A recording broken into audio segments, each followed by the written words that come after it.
for our second guest this week, and we will have Jamie Dornan on the show. Just saw the film this morning, really, really enjoyed it. Oh, cool, thanks. I mean, this came together pretty quick, right? This was in the pandemic.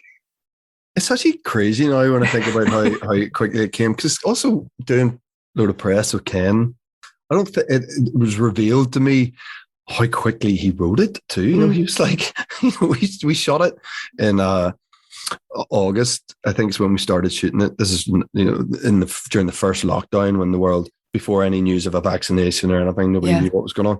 And Ken, when we were doing press, was saying about how the early been thrust into lockdown in March, we got him thinking about, his youth and how he always wanted to write the script. And so I was trying to sort of calculate that, going, hold on a second, you started writing this in March? 3 months? Yeah, what? I mean, what's going on? I mean, I think I chatted to him in like June or something. Oh my God. The ink wasn't even dry on the script. It's kind of insane, really, when you think about it. But very efficient filmmaker, Sir Kenneth Branagh. Yeah, absolutely. So, and you were writing something yourself at the time. You were writing something about home as well. Is that right? So it must have felt like synergy of some sort. It was the first thing I said to him. I was so like ensconced into Belfast at that time, because I was writing a script that was set there at a different time period, but still in that city. And it's always, Belfast is never far from my mind anyway, obviously. But particularly at that time, because we were doing a ton of research and very much just that's where my head was totally at. And we were doing these very long writing sessions at that particular time. And then suddenly in my inbox is a script called Belfast, and could I chat with Ken that day or that night, I think, or the next day, maybe it was. And so it was very strange. We feel like something else is talking to you moment, Wow. Is that something you're going to go back to? Yeah, I mean, we have. We're still going on with. We've finished it. So, I probably can't say too much about it at the moment, but we've got very exciting people involved in it, and we'll hopefully get to make it at some point soon. So, yeah, it's cool. So, had you met Kenneth Branagh before? Like, is there a sort of ex-Northern Irish mafia in the film industry that I'm not aware of? Yeah, why are you not in? Like, there's still room. It's not that big a crowd. It's me and Jimmy Nesbitt and Liam Neeson and Richard Dormer, Ken is in there. We meet every Tuesday night. No, it's no. I tell you what though, I auditioned for Thor. You're kidding. Not for Thor himself, but for one of his mates. I could have played like Chris Hemsworth's leg or something maybe. But I auditioned, and then when was that? Geez, 2010? 2010 or so, yeah. Around then, yeah.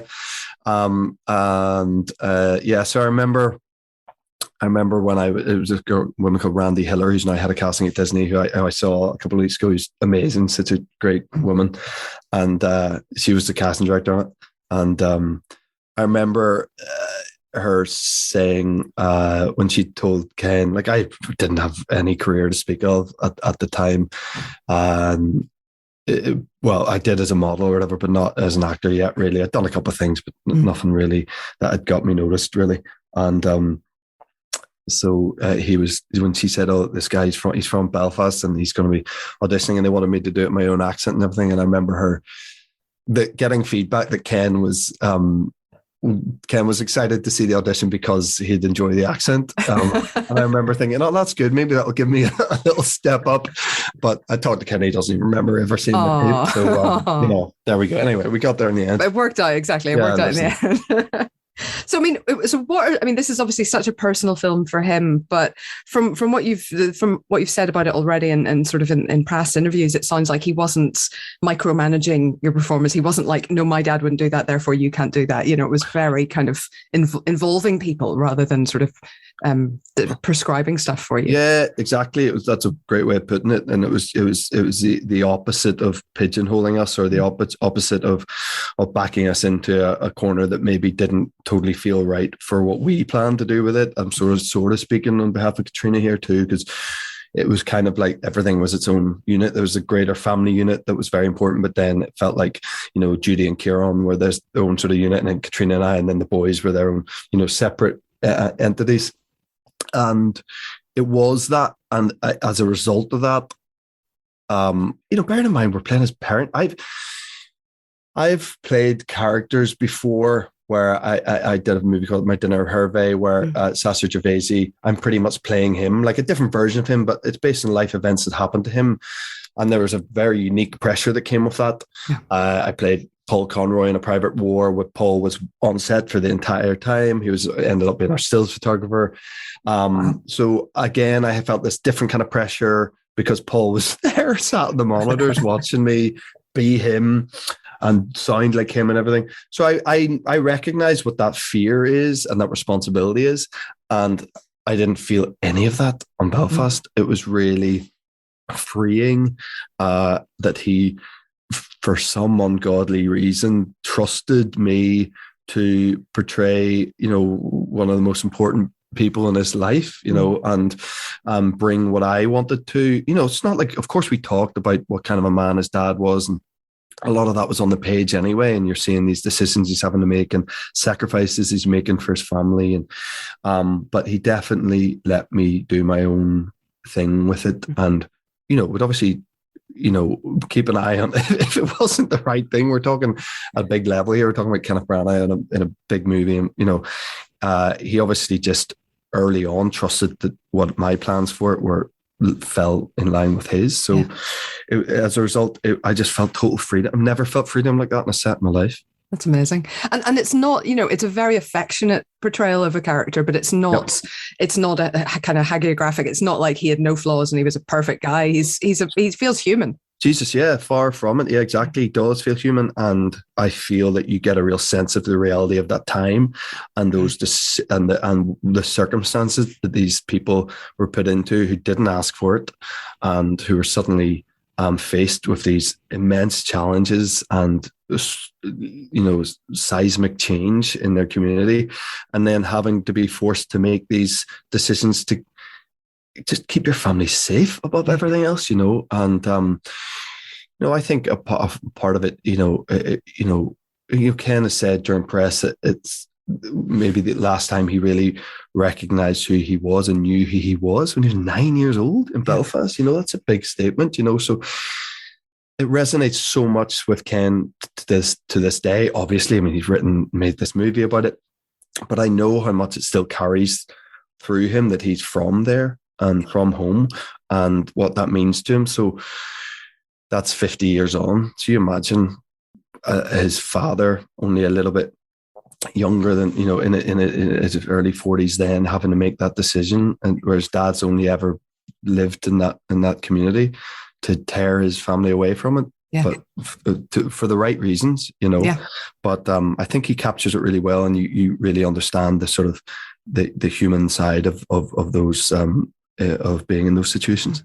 And what I really loved about the film as well is it doesn't sort of just rest on very easy sectarian messages. What it points out is the fact that everybody was under pressure to pick a side, and not picking a side was almost more offensive to these guys than picking the wrong side. Like you're from home, like what that picking a side nonsense. We were all forced into that. You're all forced into it, sometimes literally forced into it, like someone on the street looking an answer, or you're going to get your head kicked in. Like I had many situations like that. That sense of identity, being from where we're from, is so skewed and difficult and hard to answer. And I spend my life trying to explain to people, and you're either sort of brought up told you're one thing or brought up told you're another thing. You could be in the same street and grow up one side of the street feeling that they're very British, and the other side only seeing themselves as Irish. Could it be enough just to identify as Northern Irish? No, people always want more. That's not enough. I've tried. Listen, trust me, I've tried that. I've tried to say, oh, and yeah, I'm Northern Irish. Oh, but hold on, which side? I was like, oh, fuck, here we go.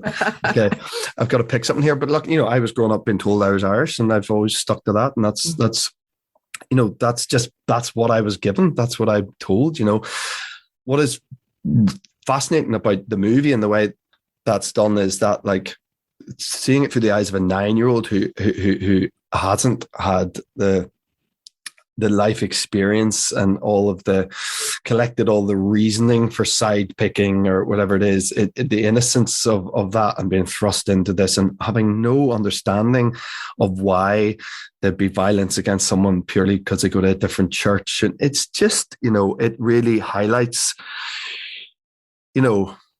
some of the sort of senselessness of the conflict. Yeah, absurdity. The absurdity of it. And I know that obviously the beginnings of it, I know some of the clear reasonings and what the civil rights marches were about, and they were rightly about, and the mistreatment of Catholics in that part of the world was very evident, and they were right to march.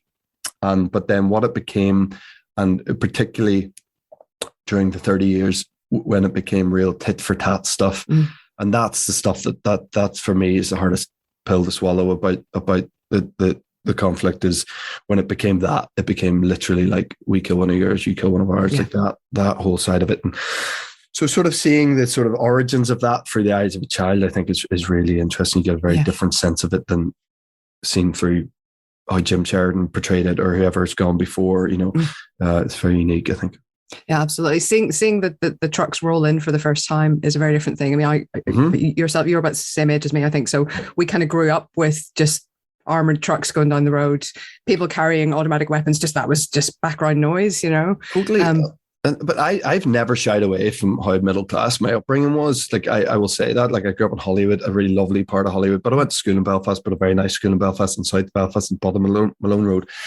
So but even if you say, particularly to like Americans, I spent a lot of time, even that stuff you're talking about there, like the armored cars, or seeing British Army patrolling the streets with guns, which is, no matter where you're from at home, you know what that is. Wanting to meet your mates outside McDonald's in Centre Town every Saturday, and every other Saturday not being able to do that because of bomb scares, like all that stuff that we took as normal is bonkers. Completely it's absolutely bonkers.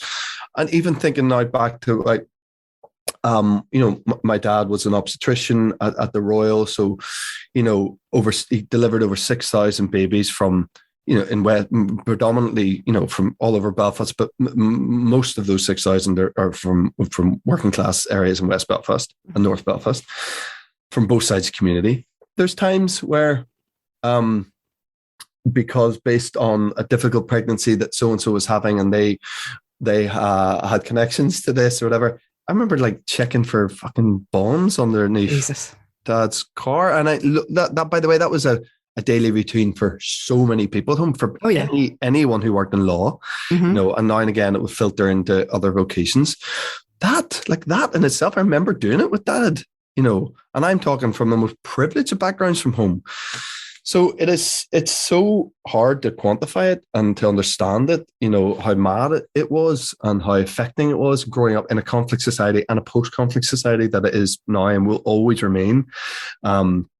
Division is still there in a massive way. I heard some stat about like how there's double the amount of peace walls post the Good Friday Agreement than there was pre the Good Friday Agreement.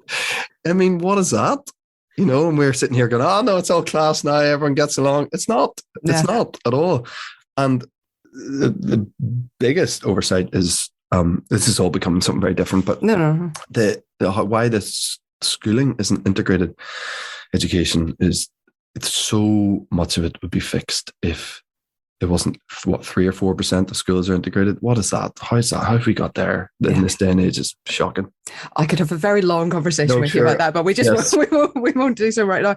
But 100% agree. I mean, right. Well, let's talk about the film a wee bit as well, though. But like Jude Hill was a phenomenal find. Like, are you nervous when you go into something like this? Like, the kid has to be good. You have to have a really good kid. And I've been in situations where, not that the kid isn't good, but it's been difficult because I've got 3 kids myself. I know how their attention span can be, and how difficult it can be to communicate with them sometimes and get them to do what you want them to do. So it's very hard. And Jesus, we lucked out with Jude. I mean, he really took direction on but he was really having fun too. Just it was like this perfect blend of someone having a really good time and just being so close to the character anyway, but also would really listen to Ken. And I've worked with adult actors who can't take direction, so to have a 9-year-old boy who's able to listen and then apply was like gold dust, really was, and just so much fun to be around. And we just felt we were at this sort of like movie summer camp, where we were just like, felt so lucky to be making this thing, but also we were having fun. And there's always like, a football or lying around we're always just mucking about with each other in between takes. And he brought so much youthful, joyful energy to it all, Jude. And, he's so incredible. I mean, at the wake where I do Everlasting Love and Katrina and I have that dance, and we did a take where it was just really tight on Jude's face and he was reacting, and he's like never seen his parents, together like that, dance together like that, and sort of release after the sort of pain of what's happened. And they were just releasing this sort of joy that they needed to do. It got to a stage where we couldn't give him a true eye line. So Katrina and I couldn't really dance because it would have been off-putting, because where his eye line wasn't where we were. So we just sat and he was just reacting to like direction from Ken. And we were just like the proudest parents just watching his wee face. Honestly, it was just like incredible just watching that face that he has. It's just he's a joy. I love him. He's absolutely amazing, and that's an incredible scene. I was going to ask as well about the performance aspect, because after Seagull on a Tire, which was just one of the scenes of the year as far as I'm concerned, like, is this now something you demand in all of your films? There's got to be a bit of. It's funny, I'm trying to think of the last time. I have this BBC HBO show coming out in the new year too, that there's a tiny little bit of, I'm not sure I can call it singing, but there's a bit where I'm a bit vocal, let's say, and I think I worked out that was like 5 productions in a row where I sang Wild Mountain Thyme, I sang in Barb and Star, obviously I sang in this. It's something that I enjoy, that terrifies me, that I can maybe do a wee bit. So I think if you can, and particularly if you've done it, it's amazing how that starts to creep into things more if you've done it in recent things, and suddenly it is becoming a part of the stuff you've been sent, whether you wanted to or not, So listen, I had fun, but it was terrifying. The dance moves were terrifying. I can sing a bit, but I'm not a natural mover. I mean, I read an interview where Katrina was saying you said that and then you went on the day and just like hit every mark, apparently. She is being far too kind there, and she's lying, is what I'd say. It was a struggle for me. It takes a perfect cocktail of sort of drinks and the right music and the right people around me to feel comfortable enough to get to the dance floor. So it was a lot of sweat for me those days. I mean, there could be a musical in your future. If you've done it 5 times in a row now, it could be building up. Yeah. Well, I'm never going to say never to that. No. Fair enough. I mean, this has been, I think, just massively welcomed so far. It's been greeted with open arms. Is there anyone you're kind of worried about seeing it? Like, are you worried about it, screening in Belfast or something? Or are you quite excited to see what everybody at home thinks? I am excited. Listen, the response so far has been class, and it's been really overwhelming at times, and been at Telluride when we premiered there, and the initial response to it and all the notifications were like insane, and it was like, Jesus, what's happening here? And you're thinking like, this can't continue, and and it might not, but there feels like a lot of genuine love, and each audience will react to it differently, and each place will react to it differently. Yeah, that's the one I cannot wait to screen. We're screening it in Belfast at the Waterfront Hall, and that will be something else. And there's a way that you really want it to go, and you hope that it'll go. So I'm just pinning everything on that being the reaction.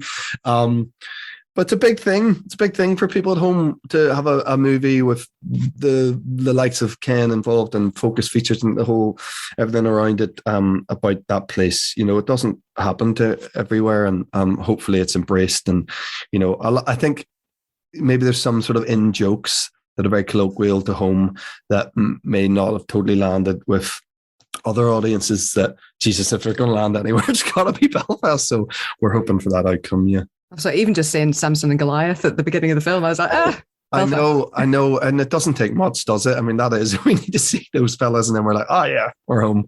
So yeah, hopefully, yeah, that opening that we have, which is modern day Belfast, and seeing it in all its sort of glory, of which there's so much, and Belfast has been like always a brilliant place, but particularly now it's thriving now, really is, and it's such a great scene there. So opening of that. Yeah, hopefully we hook them in with that opening, and then they hang on for the ride. Amazing. Well, listen, thanks so much. Cheers. All right. Thanks, Helen. Thanks a million. Appreciate it. Bye. See you later. Bye.